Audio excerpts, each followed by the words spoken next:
Olá, gente, eu sou o Sandro JS, estou aqui mais uma vez para trazer para você uma palavra de paz, uma palavra de vida, uma mensagem que edifica a minha e a tua vida. Houve uma guerra violenta entre as aves e os animais de pelos. As aves eram lideradas pela coruja e os animais de pelos eram liderados pelo lobo. Os dois grupos disputavam aquela guerra e queriam a vitória. E entre os dois grupos, sabe o que tinha entre eles? Um morcego. Não é interessante? E o morcego ficou ali assistindo aquela guerra sangrenta, aquela batalha terrível. O morcego ficava assistindo aquilo ali de cabeça para baixo, pendurado no galho de uma árvore. E a batalha continuava entre as aves e os animais de pelos. Mas no final daquele dia, as aves prevaleceram. E aproveitando-se da situação, o morcego passou para o lado das aves, e o morcego passou para o lado dos animais de pelos. E quando os animais viram o morcego chegando, quiseram destruí-lo. Ah, meninos. E o morcego disse: o que é isso, meus irmãos? Que loucura é essa? Vocês querem me destruir? E os animais de pelos disseram: claro, você é uma ave. E o morcego falou: o quê? E uma ave? Lógico que não. O que é isso, meus irmãos? Os animais de pelo responderam: lógico que você é uma ave. Você tem asas, você voa como uma ave. E o morcego falou: que é isso? Olhem para a minha cara. Cadê o meu bico? Vocês estão vendo algum bico aqui em mim? Olhem bem para mim, olhem bem pelos meus dentes. Eu sou um animal? Eu sou um animal como vocês. Eu sou parente do rato. Olhem para mim. Aí os animais de pelos ficaram olhando, ficaram um pouco confusos. E o morcego continuou dizendo: cadê as minhas penas? Eu não tenho pena nenhuma. Olha aqui, eu sou uma ave, não sou um animal.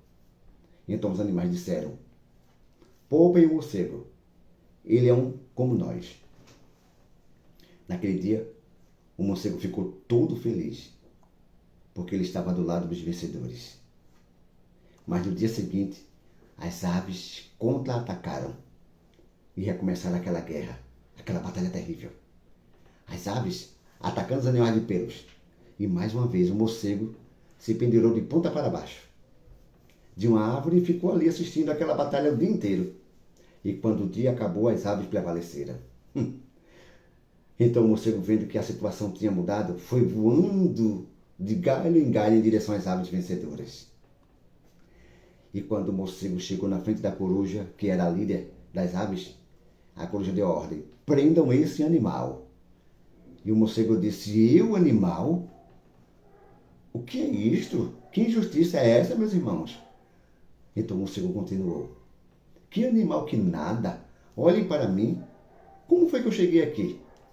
A coruja então respondeu: você chegou voando. E o morcego continuou: claro. Pois é. Animal voa por acaso? Eu vim voando, olhem para mim. Eu tenho asas como vocês, eu sou uma ave. Aí a coruja, que não era sábia nem nada, ficou confusa.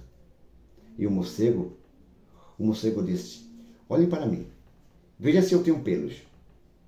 Eu tenho pelos ou não? Então a coruja disse: é, meu irmão. É isso mesmo. Ele não é um animal, não. Ele é uma ave como nós. Venha, morcego. Fica aqui conosco.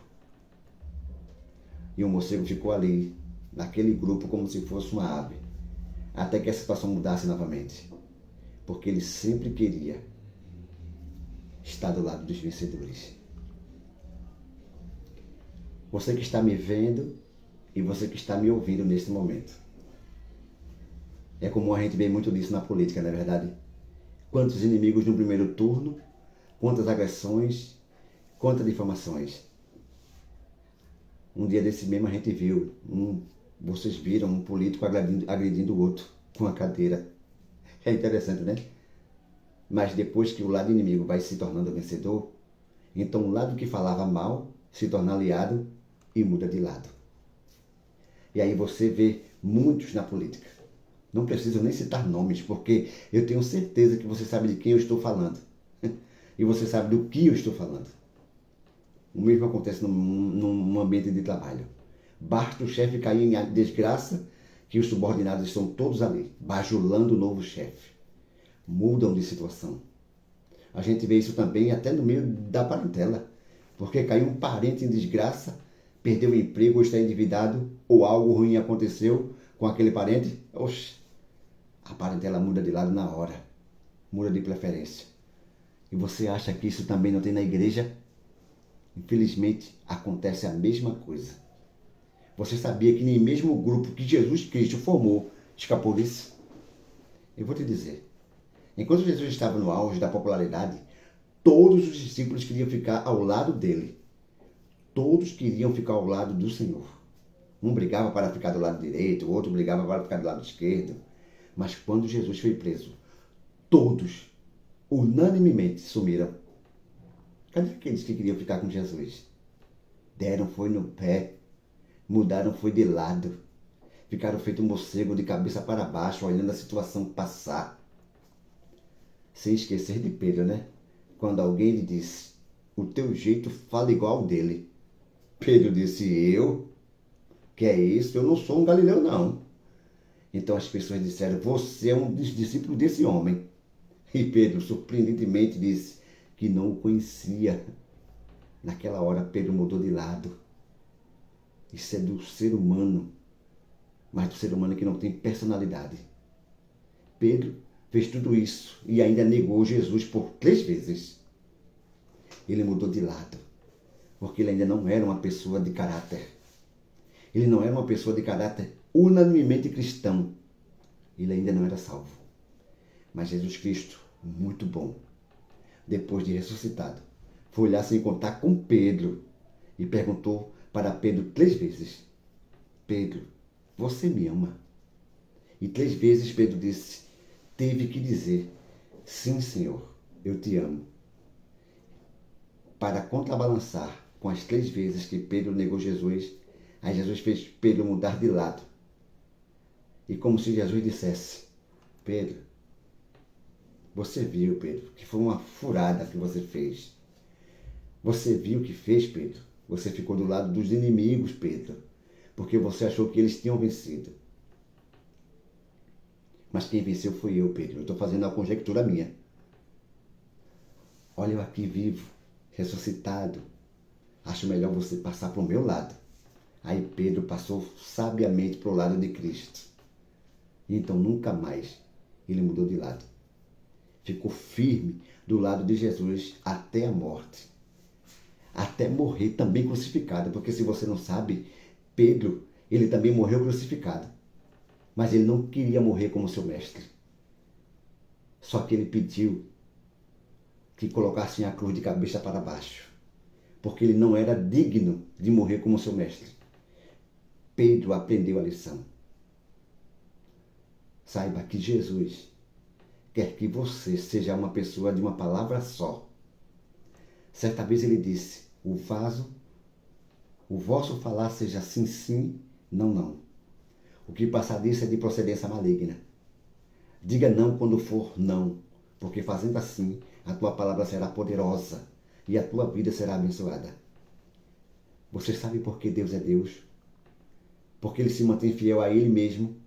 Sabe por que a palavra de Deus é poderosa? Porque ela cumpre aquilo que promete. Porque honra aquilo que fala. Portanto, Deus é Deus por todas essas coisas. Jó, na sua provação, coçava-se com um caco de telha. Sua mulher, com palavras negativas, lhe perguntou por que ele ainda estava mantendo aquela fé e por que ele ainda era sincero a Deus.